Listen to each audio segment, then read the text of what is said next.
7 minute, 7 minutes, 4 घंटे की बहस। श्रीमान, टाइम बंटने का शुरू से जो परंपरा है उसी अनुसार चीजें होती हैं पार्टी के स्ट्रेंथ पर। प्लीज, मैं जानता हूं कि आप सब परंपरावादी तो हैं। कृपया बैठ कर ना बोले। प्रोफेसर खड़े होके बोले सर। नहीं, आपको नहीं, मैं बाकी लोगों को कह रहा हूं। आप तो बैठ कर ही बोले। मैंने कांग्रेस के श्री बाजवा जी को सुना, भूपेंद्र जी को सुना और डेरिक ओब्रायन और हमारे अन्ना डीएमके के मित्र को सुना। मैं बहुत जोर से तो नहीं बोल सकता,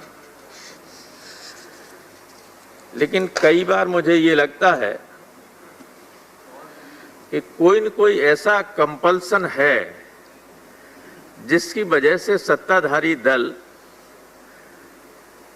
न डिबेट करना चाहता है, न डिस्कस करना चाहता है। They are just rushing through the bills. इतने महत्वपूर्ण बिल, क्या ये उचित नहीं होगा पार्लियामेंट्री डेमोक्रेसी में कि देश के 60% से ज्यादा लोगों को रोजी रोटी देने वाले सेक्टर के बारे में जब आप बिल लाएं तो विपक्ष के नेताओं से भी बात करें और देश के तमाम किसान संगठनों से बात करें। आपने कोरोना के नाम पर ये सब अध्यादेश जारी कर दिया और बिल लाए, किसी से कोई पूछा नहीं। आप केवल अपने जो बीजेपी का है, भारतीय मजदूर संघ, उससे ही डिस्कशन कर लिया होता, वो भी नहीं पूछा। इसको खत्म करा दिया। आखिर क्या कंपल्सन है, क्या मजबूरी है? भूपेंद्र जी बोल रहे थे कि देश की जीडीपी में एग्रीकल्चर का 12% हिस्सा रह गया। हम आजाद हुए तो 50% था,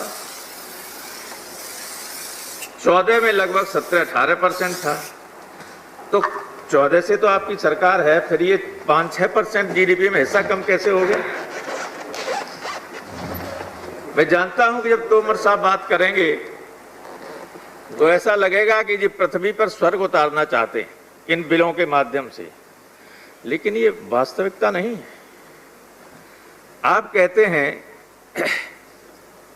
कि डिजिटल इंडिया के रहते हजारों करोड़ रुपया लोग लेके चले गए बैंकों से।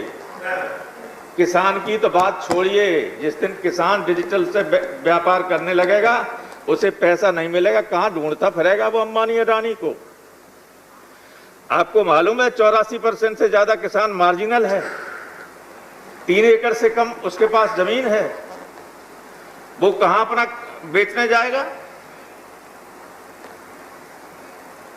ये बड़ी अजीब स्थिति है, जाने किस तरह की बात करते हैं। समानांतर मंडियां हो जाएंगी। आप ये बताइए कि जो अभी मंडी शुल्क से राज्यों को पैसा मिलता है, वो जब कम हो जाएगा तो उसकी क्षतिपूर्ति आप कैसे करेंगे? कोई मैकेनिज्म है आपकी? कोई मैकेनिज्म नहीं। और आपने शुरू में ही कहा था कि कहीं भी किसान मनचाही कीमतों पर बेच सकेगा। क्या आप इसकी गारंटी देते हैं कि किसान की मनचाही कीमतों पर कौन मूल्य मिलेगा? मनचाही कीमतों पर इस शब्द पे जोर दीजिए। आपने कहा था शुरू में इंट्रोड्यूस करते समय इन बिलों को, ये नहीं हो सकता है। क्या मालूम क्या स्थिति होगी? जैसे समानांतर बड़े बड़े लोगों की मंडियां आ जाएं और हमारी एग्जिस्टिंग मंडीज, तो उनके सामने तो इनकी दम घुट जाएगी, ये मुकाबला उनका नहीं कर सकते। उसी तरह से जैसे जियो के सामने हमारा बीएसएनएल दम तोड़ रहा है कि नहीं तोड़ रहा है? बेचने की स्थिति में हो कि नहीं?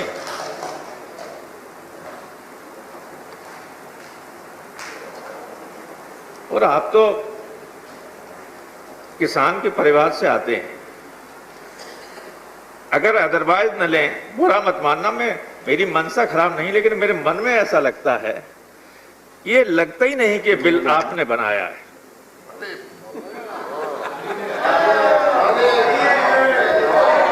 क्योंकि कोई किसान का बेटा इस तरह का बिल नहीं ला सकता। इससे आगे की बात नहीं मैं कहना चाहूंगा, लेकिन आप तोमर साहब, आप चंबल के किनारे के रहने वाले, मैं इन बिलों की टेक्निकलिटीज पर नहीं जाना चाहता, क्योंकि जो कुछ है सब किसान विरोधी है।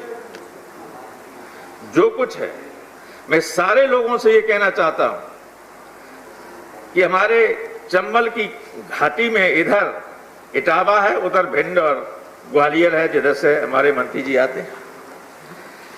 वहां एक बहुत बड़े कवि हुए थे शिशु जी,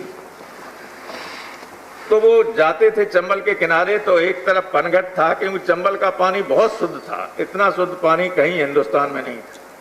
लोग वहीं से पानी भर के महिलाएं लाती थी, और एक तरफ मरघट था। उन्होंने पूरा खनकाब लखाछन दे चंबल घाटी पर। Sir, there is 1 minute sir, 1 minute. 1 minute, there is only 1 minute. देखिए, तो उन्होंने मरघट को 7 मिनट क्या लिखा, मैं सारे लोगों से, हमारे ऊपर भी लागू होता है। 4 लाइनें में कहना चाहता हूं कि स्वर्ण भस्म को खाने वाले इसी घाट पर आए, दाने बीन चबाने वाले इसी घाट पर आए, गगन ध्वजा फहराने वाले इसी घाट पर आए, और बिना कफन मर जाने वाले इसी घाट पर आए। इस सत्य को, जीवन के इस मर्म को समझिए। सत्ता में न भी रहें और रहें भी, तब भी जब 10 साल बाद आप गांव के सब खेतों की मेड़ों पर जाएंगे, तो टूटी ही मेड़ें आपसे पूछेंगी कि जब हमारा गला काटा जा रहा था, तब आप संसद में क्या कर रहे थे। उदास लड़के गांव के ये पूछेंगे, उनके चेहरे जो अभी खिले रहते हैं, वो मुरझाए चेहरे ये पूछेंगे कि जब हमारा डेथ वारंट निकाला जा रहा था संसद के जरिए, तो आप संसद में क्या कर रहे थे। क्या जवाब देंगे आप। हम जवाब देने लायक नहीं होंगे। इन 7 मिनट में मैं कुछ नहीं कह सकता, लेकिन जीवन के मर्म को समझिए, और हम सब पर ये लागू होता है। इसलिए ऐसे काम कीजिए कि आने वाले पीढ़ी कभी आपको दोषी न ठहराए। बहुत बहुत धन्यवाद।